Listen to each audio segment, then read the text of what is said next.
Welcome to another The Builders Extra, where I go back to a recent The Builders podcast episode and extract something out of there, something I want to expand on that I find is interesting, that I think will bring you a ton of value. This is actually interesting. This is the 12th edition of The Builders Extra. I stuck with something else for 3 months. This is great. Good job, Matt. Anyway, so today I want to actually talk a little bit about something that I kind of brought up somewhere in between myself that I think is really important, and I think it's important from the perspective of marketing. I mean, the way you brand yourself and the things you do is important. There's so many aspects of it that we're not going to contain in a 5-10 minute video. There's a lot of aspects to it, a lot of things that you can do well or do wrong, and it doesn't bring you business, or it just doesn't work. But one of the things that I did personally on the marketing front this past year and a half or so, as we tried a number of different things and really started focusing harder and harder, more and more on marketing, we started to gravitate. We kind of found the things that, work for us, like work for our brand. For me, what I enjoy doing, I love content. I love sharing. I love all the things we do on social media. I like helping others without thinking about closing a sale. Just like I like to create videos like this that is going to help somebody out there, whether it's a business, an agency, a freelancer, whoever, right? So one of the things though within that context, I can look at what are the things we can do in that regard in terms of content, right? So we can create graphics. We can just post a lot on social media, post text and all that stuff. And if you do enough of that, you can start gaining traction, especially if you actually have something of value you're bringing to the plate and people enjoy your content and they get something out of it. They want to follow you and all that jazz. And if you're consistent over time, those things can grow organically. It's a beautiful thing. But one of the things I asked myself this past year was probably before the podcast. So it might have even been a couple of years ago because I dabbled in this a couple of years ago. One of the things that I really asked myself is, how can I stand out more? What can I do more of or do differently than my competition, who I might envision, or just others in general? And so part of that's looking at what others are doing out there. So, and one of those things that really jumped out and it kind of ties into this past episode, which is episode 78, by the way, with Atiba de Souza. Atiba and I talked a lot about video and stuff towards the end because he's got a video marketing agency. So very good episode. Got to check that out. But one of the things you notice is video is becoming a bigger and bigger thing. Whether that's in the search results, when you're on Google searching for something, you'll see more and more video.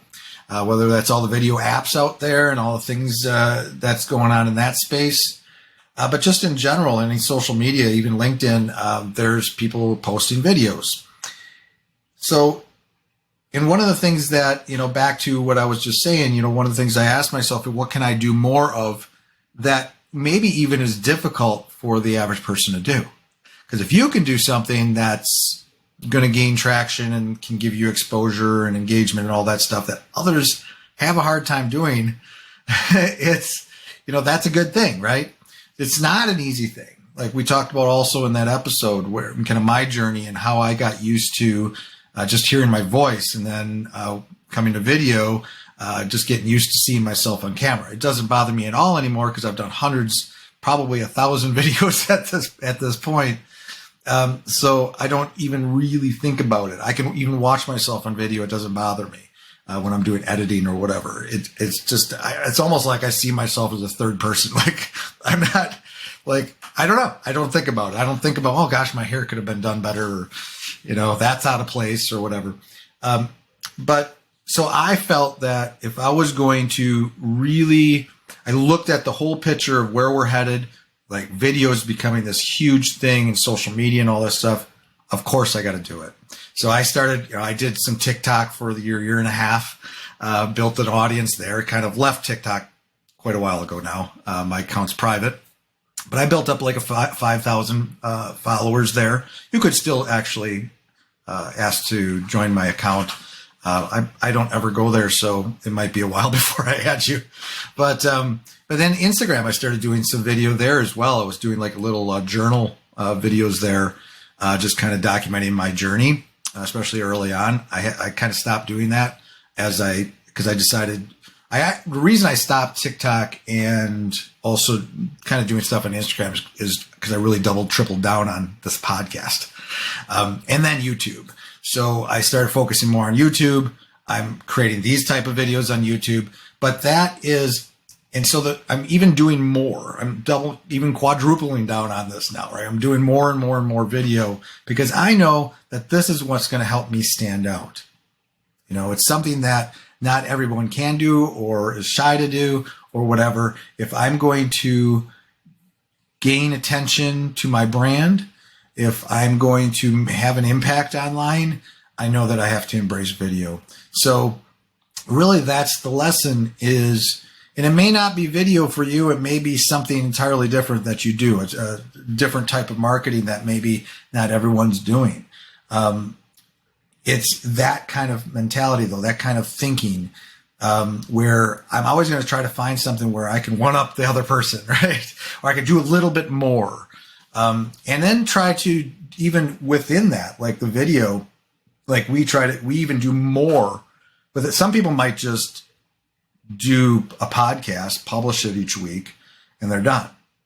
They distribute it maybe a little bit, but we take that as well and we repurpose that content. That's why I really love podcasting, because I knew right off the bat that we could take each episode, and because we do the longer 30, 45 minutes, sometimes to an hour episodes, that within there we can create clips. We can find multiple clips in each episode. We can create quote graphics. When I love it when somebody says something profound on one of our podcasts, like that's a quote. So it's stuff that you can do and you can systemize. You can create processes around and even reuse it over time. We can revisit those. We kind of do these kind of rewinds and we revisit that. So it's something that was scalable as well. So again, that's a way we're doing more. So we're doing more in terms of the context of what we're doing. We're doing more video because video is super, Google wants more video. Video's everywhere. It's a big thing. That's why there's whole marketing agencies just focused on video marketing. And then within that, slowly scale that up. I didn't do YouTube right away, but slowly adding things and improving that over time and scaling that up as your business scales and you can dedicate more resources to those things. So that's the lesson. Go out there, and if you are kind of stuck and you're not getting a lot of traction with what you're doing, or you're just getting a little interaction or no interaction at all, think about the medium of the media you're using. Try to do something different that way, or increase the volume. Do more. Do better. Until next time, hope you enjoyed this.